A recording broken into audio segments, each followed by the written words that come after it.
A emigración forma parte da historia de Esgos ao longo do século XX, especialmente a partir da década dos anos 60. Moitos veciños e veciñas tiveron que abandonar o municipio con destino a América, a diferentes países europeos ou a outras cidades españolas na procura de novas oportunidades. Unha realidade que deixou unha fonda pegada no concello e que desde hai 3 décadas se lembra con esta celebración, o Día do Emigrante.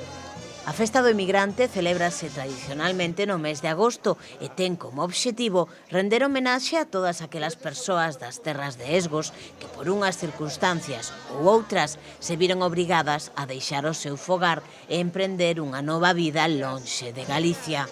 A cita converteuse tamén nun gran punto de encontro para as familias.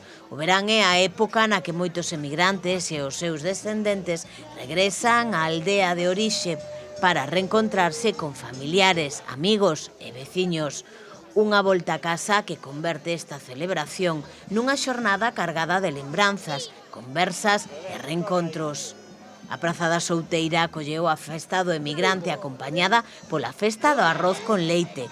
A celebración incluía unha cena popular, animación musical e, como broche final, unha degustación gratuita de arroz con leite.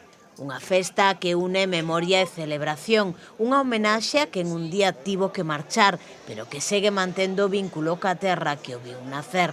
Porque para moitos deles volver a Esgos no mes de agosto é tamén unha maneira de volver a casa.